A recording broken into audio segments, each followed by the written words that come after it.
नजर पर चश्मा लगे लगी और तीसरा बताइब ना जरा भइल बा सरकार न खड़ा होई सब दे ठीक रही सरकार ढा दी कोनो काम लायक खड़े ना होई बार बार हार्दिक प्रणाम करते हैं जब फिर गोलू सिंह सर हरवा के नाम पर पुरस्कार। अब एगो हनुमान जी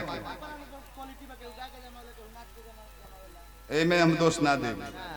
कहले हैं कि शैलेंद्र सिंह के रावण कहल हां शैलेंद्रा को होता रे बताई तारा एक सब ना चाहे शैलेंद्र सिंह के कहले हैं रावण जब तू चाचा हमें कहां बड़ा चाचा हुसैन महफूज आदमी ऐसा महफिल में तू मंच पर लोग को ना हम जानता नहीं ना ऐसा महफिल में तू मंच पर नहीं लोग सकत सूत गोल हो जाए ऐसा ही बूढ़ा का ससुर ससुर रावण का रोल ले रामलीला में अच्छा दहियो पे रामा शंकर के एगो सार रहे लक्ष्मण बना रहे अच्छा हमारे एगो चचेरा सार रहे वो राम बना रहे रामलीला में आगे रूल चलता रामा शंकर कहनी तनी पिछवा देखे तो जाता है तो बूढ़ा का ससुर 10 गो मूड़ी लगा के रावण बड़ा रहा भाई रोल आई तो हंसी हो तले रावण कहता रहे लक्ष्मण जी से कि लक्ष्मण थोड़ा एक खेली खैनी देना दो सिलेंडर चाहे ना जे है बूढ़ा कहले चाचा चाचा जा सिलेंडर चाचा हम ना बोली हरी तू कहां रहला भैया तू बूढ़ा कहले कि रावण बन रहला हम ना कम सिलेंडर चाहे हम गार्जियन हो ना ना सिलेंडर चाहे मंच पर आवो बोला ली अपना गाड़ी से रहो नया ना भागेले वो गाड़ी लेके भागेले जो समाज लोग पैदल जाओ बहन पहले अपना गाड़ी से बड़का दिन चल जास अब रावण कहलस कि लक्ष्मण चिनौटी देना थोड़ा खैनी खाना है तो लक्ष्मण जी कहता रहे खैनी समाप्त है राम जी कहता रहे वत्स मिथ्या वचन नहीं बोलते अभी तो चिनौटी से सुरती निकाला था चिनौटी फूल है तो लक्ष्मण जी कहता रहे चुप रहो तारा एगो मुड़ी बे खेली खोई तो रावण हो हित के 10 गो मुड़ी बची नोटी और वाली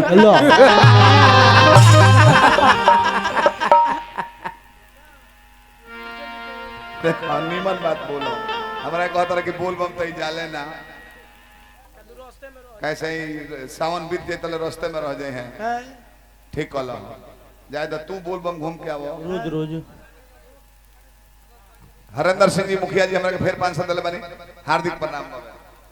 हम बोल बम ना जाइले कोनो जाम ना जाइले थावे मंदिर के बगल में हमार घर बन बोल बाबा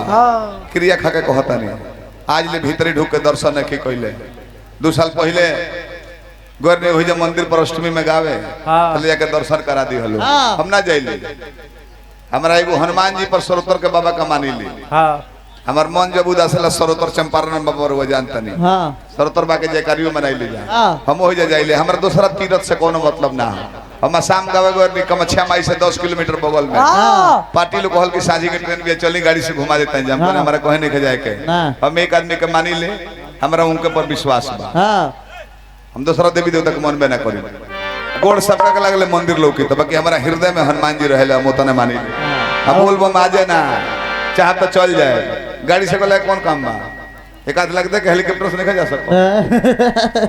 जाके हो जाए उतार दी बाकी हमारा विश्वास बा सरोतर बाबा पर तो हम उनके मानी ले केहू दुर्गा जी का माने ला केहू अल्लाह का माना था केहू राम का माना था केहू रहीम का माना था ये अपने अपने मानने की बात है बाकी भोजपुरी में केहू गावल धन है स्वर्गीय भिखारी ठाकुर जी जकर स्पेशलिस्ट हमारा रामा शंकर जी हम गाड़ी ले ले बड़ा अगल बगल के घरों बटे को आवाज मारे एगो लय बोला नहीं है के लय गायत्री ठाकुर जी कैसे